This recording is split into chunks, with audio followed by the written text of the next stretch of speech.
င်္ဂလာပါဦးဒီအတန်းလေးကတော့ဒီအိတ်စေးနေ့စဉ်သုံးရတဲ့အိတ်စေးမှာပေါ့နော်မရှိမဖြစ်အမြဲတမ်းလိုသုံးရတဲ့သုံးဖြစ်တဲ့ဒီ function လေးပေါ့နော်အသုံးမဖြစ် function မပါမဖြစ် function အသုံးများတဲ့ function တွေကိုဒီစိတ်ထုတ်ပြီးတော့ဒီဥပမာလေးတွေနဲ့ရှင်းပြသွားမှာဖြစ်ပါတယ်ဒီသင်တန်းလေးကိုဒီအတန်းလေးကိုကြည့်ပြီးတော့function တစ်ခုချင်းစီကိုတခြားလေးလိုက်လို့မယ်ဆိုလို့ရှိရင်နေ့စဉ်သုံးနေရတဲ့ easy မှာပေါ့နော်လွယ်ကူအဆင်ပြေသွားပါလိမ့်မယ်ဘာလို့လဲဆိုတော့ဒီကျွန်မကိုယ်တိုင်ရလေဒီ easy လေးတွေကိုဒီ function လေးတွေကိုသုံးရင်းနဲ့မှနေ့စဉ်ဘဝမှာလွယ်ကူလာတာဖြစ်လို့ပါပေါ့နော်လွယ်ကူလာတာဖြစ်ပါတယ်အဲ့တော့အဲ့ဒီတိုင်းပဲဒီအခုကြည့်နေကြတဲ့ဒီလေ့လာသင်နေကြတဲ့သူအားလုံးကိုလည်းဒီ class လေးမှာပေါ့နော်ငွေမောင်းပမာဏနည်းနည်းလေးနဲ့ကျိုးရှိအောင်လို့ sharing လုပ်ပေးခြင်းပဲဖြစ်ပါတယ်တကယ်တော့ကျွန်မပညာဒါနအတိုင်းလေးလုပ်ပေးချင်တာပေါ့နော်တက်တော်လေးတွေမှာ share တယ်ဗီဒီယိုလေးတွေမှာတင်ပေးတယ်ပေါ့နော်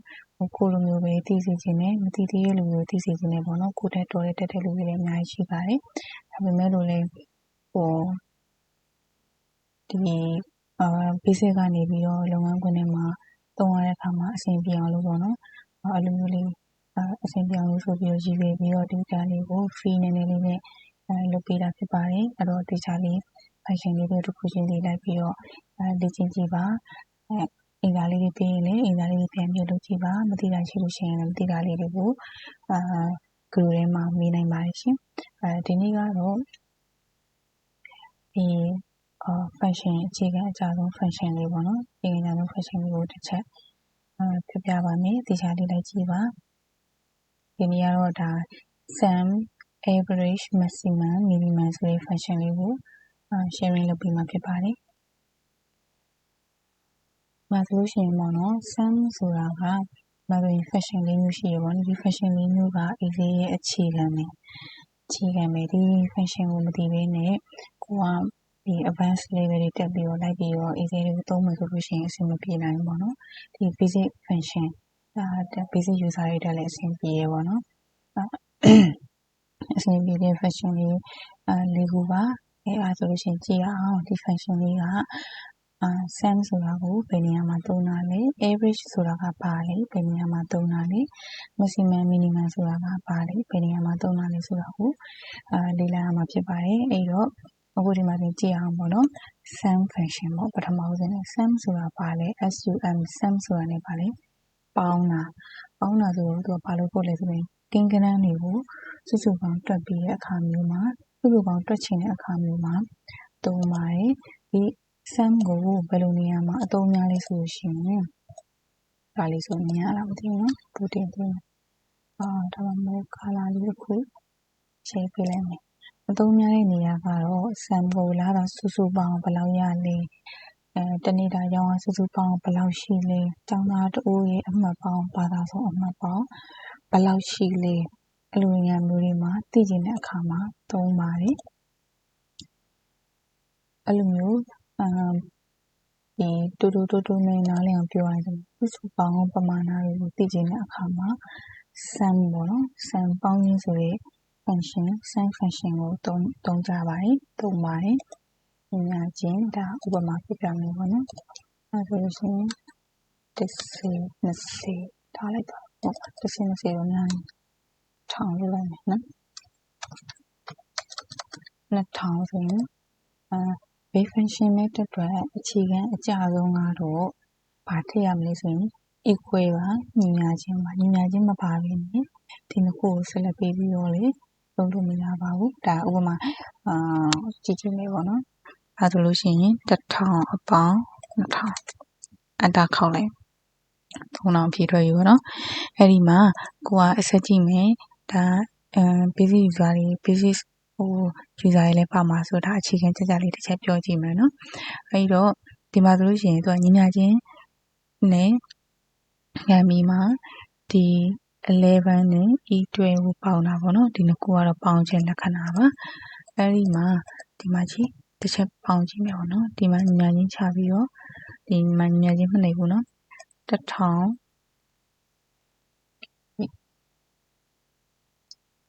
နှိပ်လို့မရဘူးတွေ့နော်ပျောက်သွားတယ်နော်ညီမချင်းခံသွားတာလေကိုပေါင်းခြင်းနဲ့နှစ်ခုကိုထောက်ပြီးတော့ပေါင်းနှိပ်ထောက်ပြီးတော့အတားနှိပ်ဒီလိုမျိုးသွားလို့ရတာဖြစ်ပါတယ်ဒါဆိုလို့ရှိရင်တော့နားလေးမတင်ပါဘူးလွယ်ကူပါတယ်နော်အဓိကဘာဒီမှာပြောချင်လဲဆိုတော့ပေါင်းတော့ပေါင်းခြင်းကိုရှာချင်တာပဲဒါပေမဲ့ညီညာချင်းဆိုရတာမပါဘဲနဲ့ဒီ function ကိုသုံးလို့မရပါဘူးเนาะအဓိကပြောချင်တာဒီညီညာချင်းဆိုတာမပါဘဲနဲ့ပေ function ကိုမှသုံးလို့မရပါဘူး sum ပဲဖြစ်ဖြစ် average ပဲဖြစ်ဖြစ် maximum minimum ပေ function ကိုမှ equal ညီညာချင်းမပါဘဲနဲ့သုံးလို့မရဘူးဆိုတာကိုသိစေချင်တာပါ။ဘာလို့များသောအားဖြင့်ဒါsum ဆိုတာတစ်ခုမျိုးပေါင်းလိုက်မယ် average ဆိုတာလည်းအဲ့လိုပြန်များတွက်လိုက်မယ်ဆိုပြီးတော့ဒါစပြီးတော့သုံးတဲ့လူတွေဆိုလို့ရှိရင်ဖြစ်တတ်လို့ပေါ့နော်။အဲဒါလေးရမယ်ထင်ပါတယ်။ပြီးတော့ဒီမှာဆိုလို့ရှိရင်ဒါဆိုလို့ရှိရင် average ပေါ့နော်။ average ဆိုတဲ့အတိုင်းပဲပြန်မြဆိုတော့ဘာလို့ရှိရင်လဲဆိုတော့ကိန်းဂဏန်းတွေရဲ့ပြန်မြတန်ဖိုးကိုတွက်ချင်တဲ့အခါမှာ average function ကိုသုံးပါတယ်။ဒီမှာကအသုံးများတဲ့နေရာပဲနေရာတွေလဲအမှတ်ပြန်မြကျောင်းသားတို့ချင်းပြီးရဲ့အမှတ်ပြန်မြဘယ်လောက်ရှိမလဲနော်ကျောင်းသားတို့ချင်းပြီးရဲ့အမှတ်ပြန်မြဘယ်လောက်ရှိမလဲလာစာပြန်မြဘယ်လောက်ရတယ်လဲတစ်နှစ်ပြန်မြ6လပြန်မြပေါ့နော်ဒီလိုမျိုးသွားလို့ရပါတယ်ကျောင်းသားပြန်မြဘယ်လောက်ရှိမလဲဒီလိုမျိုးတွက်လို့ရပါတယ်နော်ဒီမှာမှတ်လို့ရအောင်လို့sorry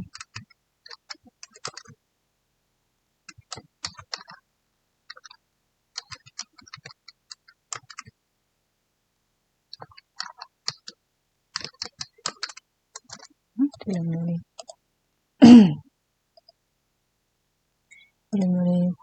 မှတ်လို့လွယ်အောင်နော်ဒါလေးဆိုလို့အစင်လေးဖြစ်သွားပြီဆိုတော့မှတ်လို့လွယ်ရပါတော့အဲ့လိုမျိုးလေး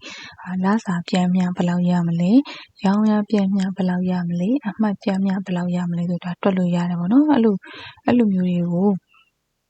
ပြန်မြတန်ဖို့စုစုပေါင်းတွေကိုတွက်ချင်တဲ့အခါမျိုးမှာဒီ average function ကိုသုံးပါတယ်အဲ့ဒါဒီတစ်ခုရသွားပြီနော်ပြန်မြတန်ဖိုးကိုသုံးလို့ရပါတယ်အဲ့တော့နောက်တစ်ခုက maximum ဆိုတဲ့အတိုင်းပဲmaximum ဆိုတဲ့အတိုင်းပဲအများဆုံးအကြီးဆုံးအများဆုံးတန်ဖိုးအကြီးဆုံးကဏ္ဍအကြီးဆုံးလာစာအများဆုံးလာစာတွေကိုရှာခြင်းတဲ့အခါမျိုးမှာဒီ maximum ကိုသုံးပါတယ် maximum နဲ့သုံးပြီးတော့ရှာလို့ရပါတယ်အဲ့တော့ဒီ company မှာအမြင့်ဆုံးလာစာကဘယ်နှယောက်ရှိလဲဘယ်နှဦးရှိလဲဘယ်သူရတာလဲဒီလိုမျိုးရှာကြတဲ့အခါမှာသုံးလို့ရတယ်ပြီးတော့စုစုပေါင်းအမှတ် top score ပေါ့နော်ဒါဆိုလို့ရှိရင်ဒီထိပ်ဆုံးအမှတ်ဒီရတာဘယ်နှမှတ်နဲ့ရတာလဲဘယ်သူရတာလဲဆိုတော့လည်းရှာကြတဲ့အခါမျိုးမှာသုံးလို့ရတဲ့ highest ကအတိုင်းပဲဒီရောင်းကအမြင့်ဆုံးပေါ့နော်ဒီလိုလေးလုပ်ပြီးမယ်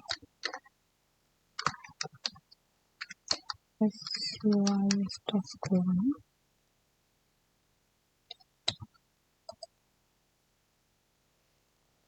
sorry ဟုတ်တယ်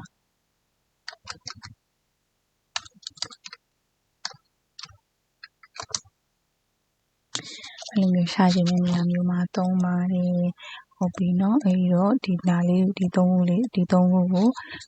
မြင်လာမယ်လို့ထင်ပါတယ်เนาะပြီးလို့ရှိရင်တော့ဒါနောက်မှာဇယားလေးနဲ့ example လေးနဲ့တစ်ဆင့်တွက်ပေးပါမယ်တွက်ပြပေးပါမယ်အကြောင်းမှတရားလေးလိုက်ပြကြည့်ပေါ့เนาะလောလောဆယ်ကသူကဒီသဘောတရားပေါ့ဒီသဘောတရားကိုသိရဆိုလို့ရှိရင်ကိုက83နည်းနဲ့မှာစုစုပေါင်းရှာခြင်း sum ကိုသုံးလို့ရတယ်ကျမ်းများကိုရှာခြင်း average ကိုသုံးလို့ရတယ်အဲ့လိုမျိုးပေါ့เนาะဒါကိုယ့်ရဲ့ခေါင်းထဲမှာသိနေပြီဆိုလို့ရှိရင်ဒီ formula တွေတွက်ထုတ်ရတာ function တွေသုံးရတာအဆင်ပြေမှာဖြစ်ပါတယ်အဲ့တော့နောက်တစ်ခုက minimum ဆိုလို့ရှိရင်ပါတယ်ဆောနာက maximum ဆိုရင်အများဆုံး minimum ဆိုရင်အနည်းဆုံး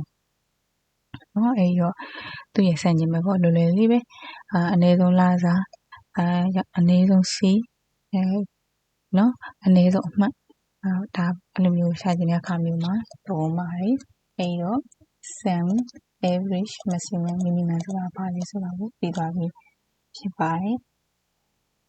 ဒီတင်ပါတယ်ထပ်ပြီးတော့နောက်ထပ် ဒီ sum average maximum minimum လေးကို XML လေးနဲ့တစ်ခွာရှင်းပြပါမယ်